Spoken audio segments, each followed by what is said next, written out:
حضرت عائشہ کی ماں کہہ رہی ہیں تمہارے بارے میں قرآن کی آیتیں نازل ہوئی, اللہ نے پاک دامنی کا اعلان کر دیا, عائشہ تم دیکھو اٹھو اور نبی کا شکریہ ادا کرو. حضرت عائشہ نے یہ کہہ کر ٹھکرا دی اپنی ماں کی بات, میں نبی کا کیوں شکریہ ادا کروں, میں محمد رسول اللہ کا کیوں شکریہ ادا کروں, یہ بھی تو انہی لوگوں کے باتوں میں آ رہے تھے.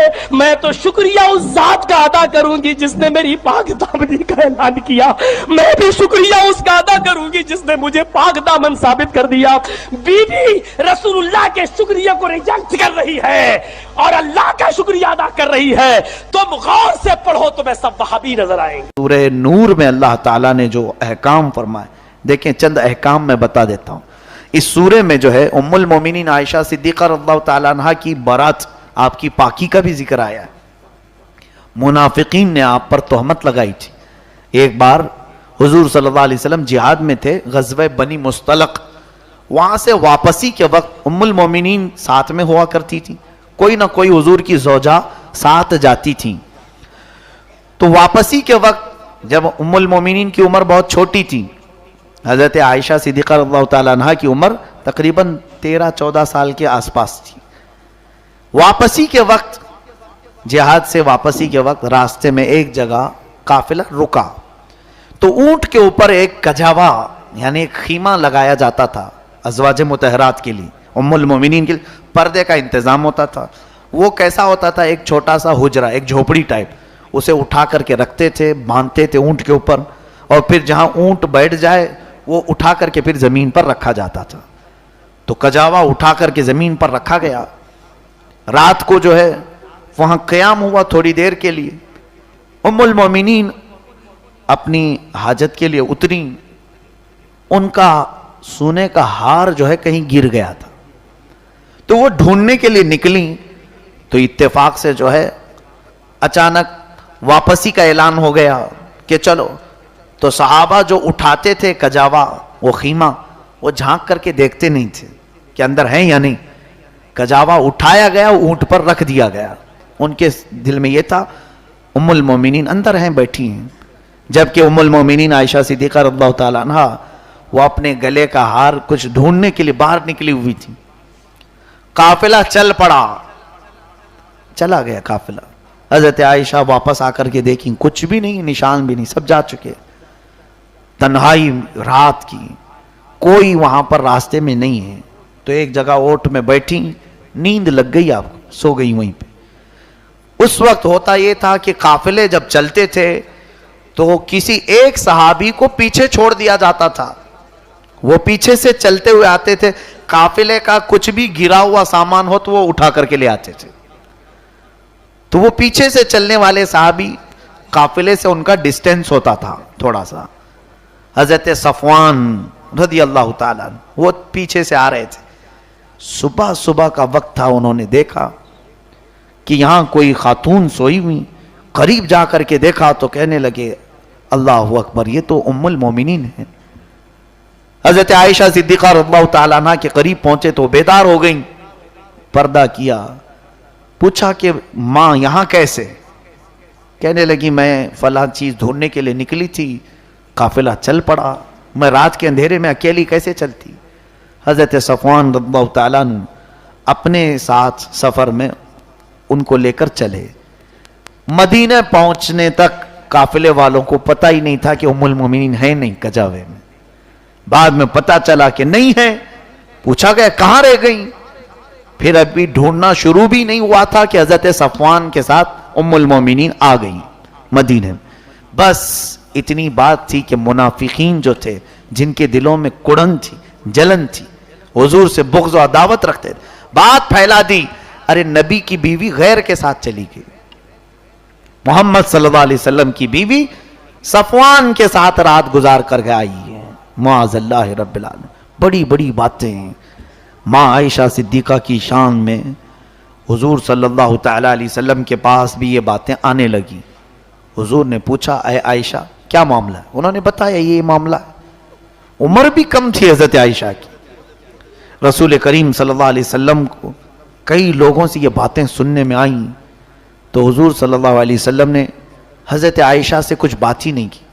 وہ وقت بڑا ڈیفیکلٹ تھا حضرت عائشہ کے لیے. بہت ڈیفیکلٹ تھا.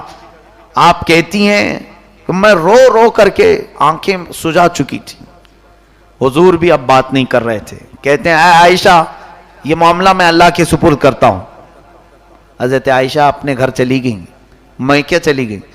ان کے باپ ابو بکر صدیق بھی بات نہیں کر رہے ہیں رضی اللہ عنہ, کچھ نہیں کہہ رہے. حضرت عائشہ کہتی ہیں دن روتی تھی رات روتی تھی, اے اللہ میرا معاملہ سب کے سامنے صاف فرما دے, کیونکہ لوگوں نے الزام لگایا ہے, تہمت لگائی, عزت کی بات ہے. لیکن میرے آقا جانتے تھے کیونکہ وہ عالم الغیب ہیں, حضور جانتے تھے. لیکن یہ ایک آزمائش چل رہی تھی. دیکھیں کبھی کبھار صبر کی ضرورت ہوتی ہے, یہ میرے آقا کی زندگی سے ملتی ہے چیز. حضرت ابو بکر کو چھوڑ کر کے حضور صلی اللہ علیہ وسلم نے دوسرے صحابہ کو بلانا شروع کیا. حضرت عمر سے پوچھا, عمر عائشہ کے بارے میں ایسی ایسی باتیں سننے کو آ رہی ہیں, تمہارا کیا خیال ہے؟ آگے بڑھتے ہیں. کہتے ہیں یا رسول اللہ صلی اللہ علیہ وسلم, اللہ تبارک و تعالیٰ نے قرآن میں آپ کے گھر والوں کے بارے میں یوں فرمایا, ہر طرح کی برائی کو آپ کے گھر سے دور کیا ہے. اگر عائشہ کے گھر عائشہ کے اندر برائی ہوتی تو کبھی مولا آپ کو نکاح کا حکم ہی نہیں دیتا, ہو ہی نہیں سکتا. حضرت عثمان کو بلایا, کہا آپ کا کیا خیال ہے؟ کہتے ہیں دیکھیں کتنی پیاری بات ہے. یا رسول اللہ صلی اللہ علیہ وسلم, اللہ نے آپ کا سایہ زمین پر نہیں ڈالا تاکہ کسی کا پیر نہ پڑ جائے, رسول کے سائے پر کسی کا پیر نہ پڑ جائے.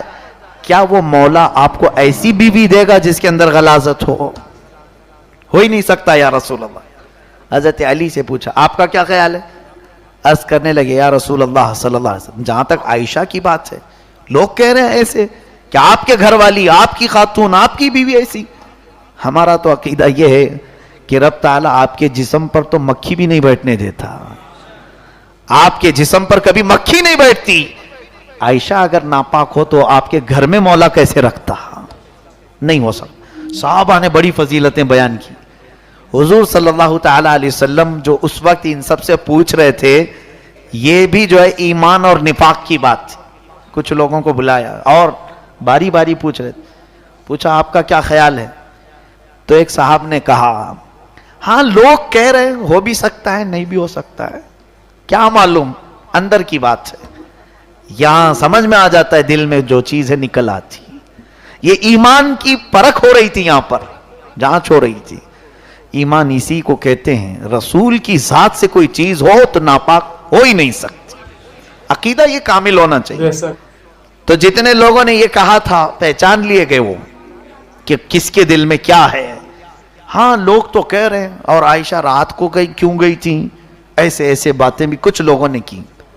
لیکن جو صحابہ تھے, اہل ایمان تھے, ان کو اللہ نے مضبوط ایمان عطا کیا تھا.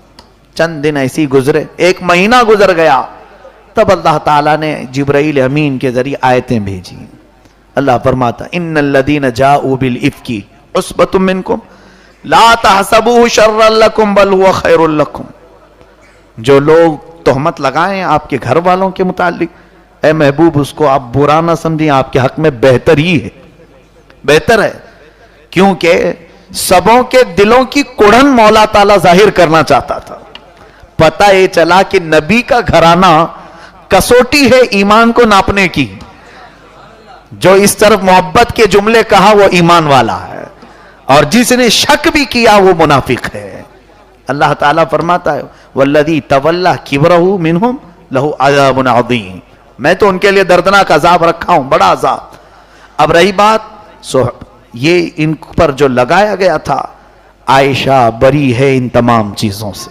اللہ نے حضور کے گھرانے کی پاکی قرآن میں بیان کی.